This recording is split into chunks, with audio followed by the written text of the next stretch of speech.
In 1974, in the quiet town of Provincetown, Massachusetts, nestled between the Atlantic Ocean and Cape Cod National Seashore, a gruesome discovery was made.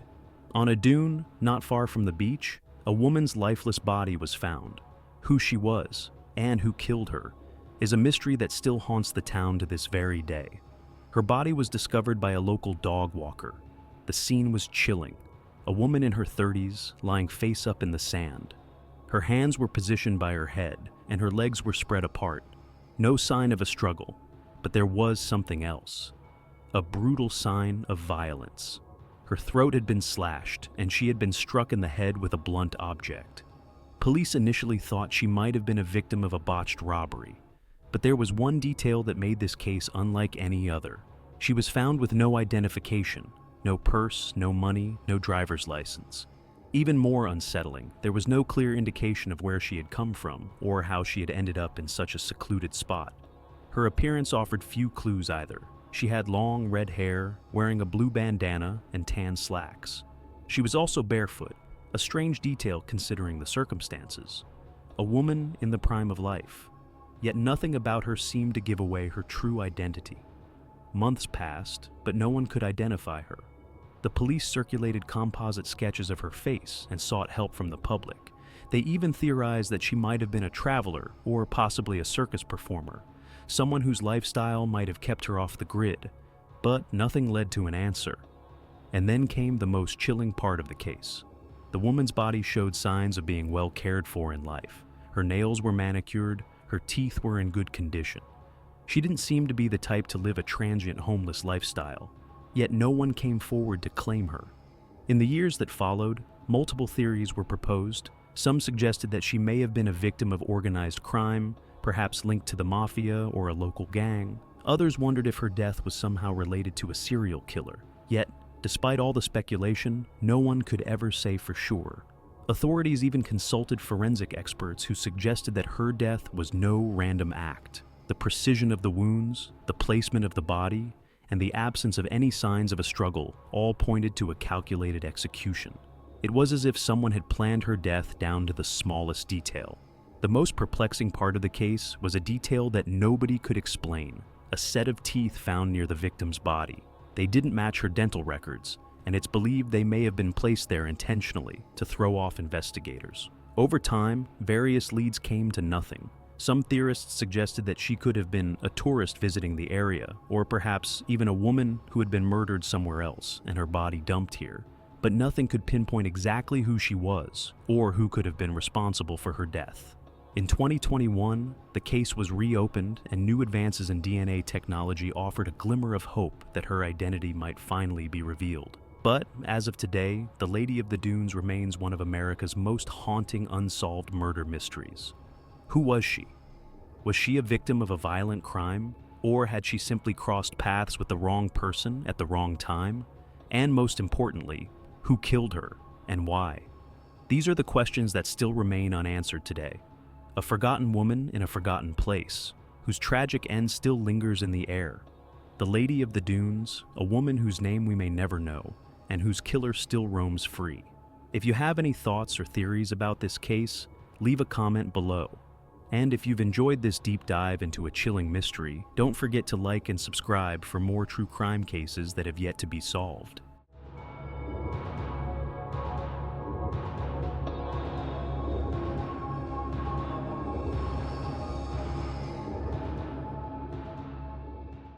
In the heart of a forgotten corner of the world lies a town where secrets have been buried for decades. It's a place so small, so quiet, that you might pass through it without a second thought. Yet beneath the calm, beneath the charm of rolling hills and thick woods, lies a dark history that has never been fully uncovered. This is the story of the town of Brookhaven, a place where murder, mystery, and myth have become one.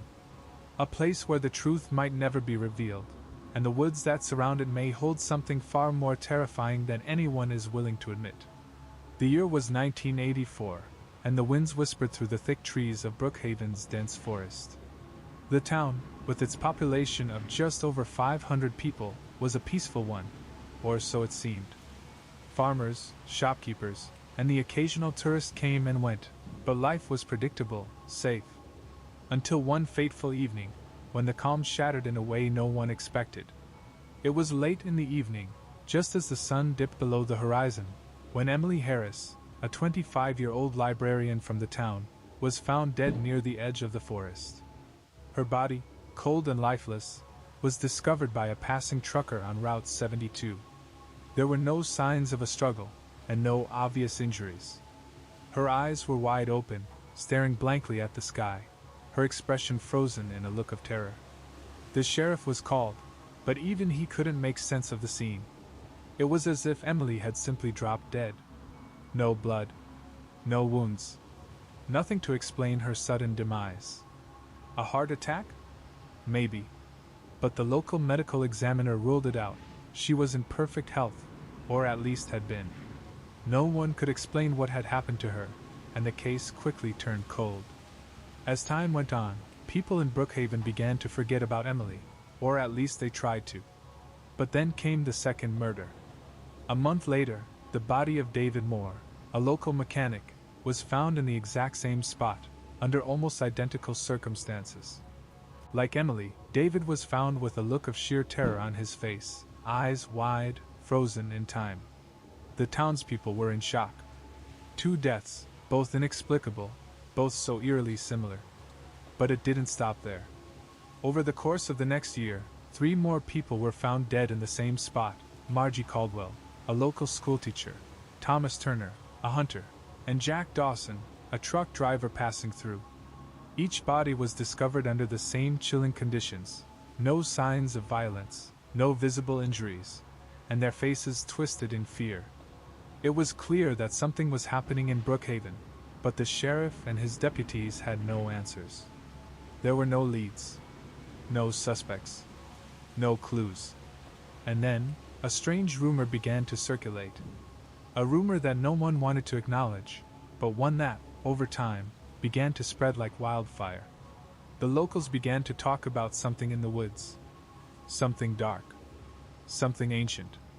The stories said that a creature, a monster, roamed the forests of Brookhaven, a creature that was not entirely human. They called it the Wolfman, or the Beast of the Woods. Some said it was a werewolf, a creature cursed to roam the woods, hunting those who wandered too close. Others whispered that it was an ancient spirit, seeking revenge for something that had happened in the past. No one knew the truth, but as the months wore on, and the bodies continued to pile up, the legends grew louder. It's important to note that no one saw anything, no one claimed to have witnessed the creature. But those who lived in Brookhaven began to notice strange things. At night, strange sounds could be heard coming from the woods, the low growls and howls that seemed to echo through the trees. Some claimed to have seen glowing eyes in the distance. Others said they found strange, large tracks near the bodies. The rumors grew so widespread that even those who didn't believe in such things started to wonder. Could it be true? Could there be a monster in the woods? The sheriff, desperate for answers, began to investigate the possibility of a serial killer.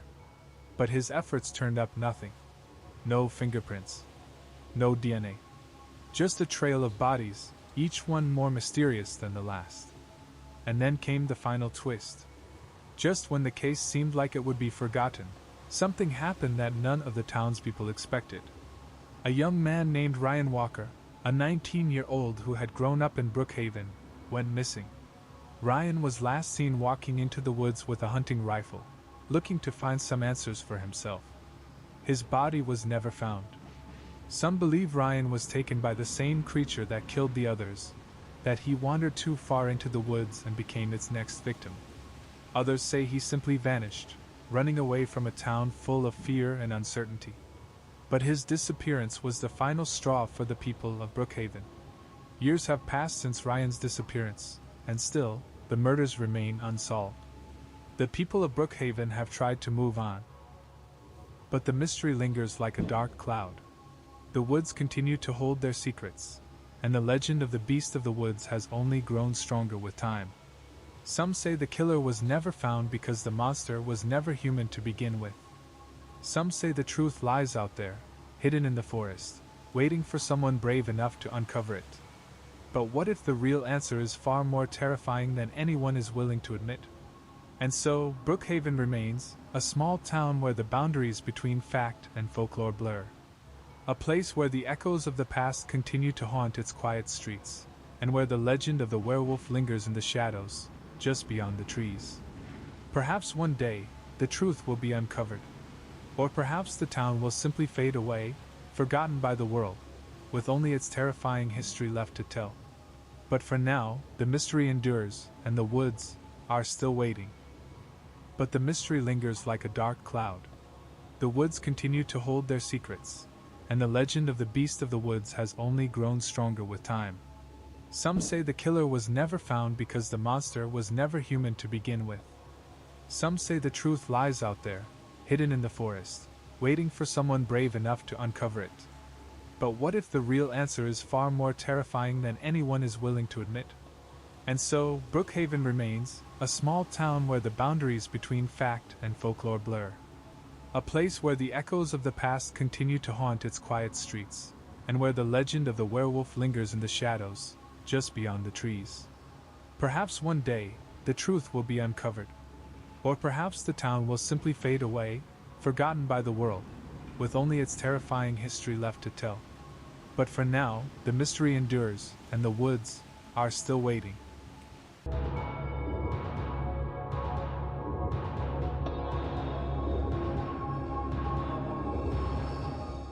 On a cold and bleak February morning in 1957, a chilling discovery was made in the woods near Philadelphia.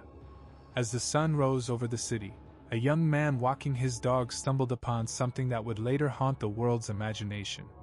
Hidden in a cardboard box, discarded and abandoned, lay the lifeless body of a small boy. The box had once been used to transport a child's bassinet. Inside, nestled within layers of rough, torn blankets, was a boy no older than 4 or 5 years old, his face bruised and battered. At first, the boy's discovery didn't seem unusual to passers-by. But as the investigation unfolded, the gruesome reality began to set in. This was no ordinary case. The child had been brutally beaten, likely before his death. His body showed signs of abuse, with wounds that suggested neglect and mistreatment. It was clear that someone had tried to hide him away. But who was he, and why was he abandoned? The boy was clothed, his hair neatly cut, and his fingernails were clean, suggesting some effort had been made to make him presentable. His eyes had been closed tightly, and there were no identifying marks or signs of recognition. His cause of death was determined to be blunt force trauma to the head, but the circumstances surrounding his death were a complete mystery. The discovery set off a massive investigation. Authorities quickly learned that the child had been alive only hours before he was found, but despite all their efforts, no one came forward to claim him. No one reported a missing child in the area. No one recognized his face. His identity remained a ghost, leaving investigators in the dark. The investigation revealed several peculiar details about the case that only deepened the mystery. The boy had been meticulously placed in the box, wrapped tightly in a blanket, as if someone wanted to ensure he wouldn't be discovered quickly. Yet the fact that he had been left in such a public place raised more questions. Why didn't the killer leave the boy somewhere more concealed, like a forest or a secluded alley? What was the motive behind his abandonment in such an open space? Despite efforts to identify the boy, including distributing his image across the country and beyond, no one recognized him. Theories about his identity swirled. Some suggested he was the child of an unfit mother who had abandoned him due to her inability to care for him. Others theorized that he may have been the victim of a cruel adoption scheme or a child trafficking ring gone wrong. However, no evidence ever came forward to support these ideas. Police also started to investigate the possibility that the child had been the victim of a sadistic killer who had targeted other children in the area. But no leads emerged. No similar cases were reported, and nothing linked the boy's death to any prior incidents. The investigation was starting to stall, but authorities wouldn't give up. Then came the breakthrough that would change the course of the investigation forever. A woman named Mabel had seen something on the day the boy's body was found that seemed unimportant at the time. She remembered passing a station wagon with a man and a woman inside, parked near the woods. They looked out of place, but at the time, she thought nothing of it. Now, in light of the investigation, her memory of that car became crucial. Authorities quickly began searching for any witnesses or leads that could connect the mysterious couple to the crime, but this only led to more dead ends. The mysterious couple was never found, and the investigation continued to go cold. Months passed, and authorities released a detailed reconstruction of the boy's face, hoping someone might recognize him. Despite these efforts, there was still no breakthrough. It seemed as though the boy had simply appeared from nowhere, his past a complete mystery. One theory that gained traction was that the boy might have been a victim of a foster care system gone wrong, but without any evidence, this theory remained speculative at best. In the years that followed, multiple other theories would emerge. Some investigators believed the boy had been the victim of a ritualistic killing, but no evidence ever surfaced to support this claim. Others thought he may have been the son of a traveling family or an immigrant who had been abandoned because the family couldn't care for him. One of the more bizarre theories involved the notion that the boy's death had been part of some form of twisted social experiment, with someone intentionally placing him in such a public area to see what would happen. But like all the other theories, this one was just as unfounded as the rest. In 1998, over 4 decades after the boy's body was discovered, the case took another strange turn. A man came forward with a claim that his mother had confessed to being involved in the boy's death. The man said his mother had told him in passing that she had known the boy's identity and that he had been part of an unreported adoption gone wrong. But this story too could not be verified, and once again, the case was left unsolved. To this day, the boy remains unidentified. His case has captivated the public, and his image has been shared countless times, hoping someone will recognize him. The Boy in the Box has become one of the most famous cold cases in true crime history. Despite over 6 decades of investigation, no one has ever been able to connect the dots, and the boy's identity remains one of the greatest mysteries in the criminal world. The lack of closure in this case leaves behind a haunting question: who was this boy, and why did someone choose to end his life so cruelly? And perhaps even more terrifying, could there be more victims like him, lost to the shadows of history? The Boy in the Box case stands as a chilling reminder of the many children who disappear into the dark corners of the world, their stories left untold. His memory lingers in the hearts of those who hear his tale. Maybe, just maybe, someone out there knows the truth. But until that day comes, the boy remains a nameless victim, forever frozen in time.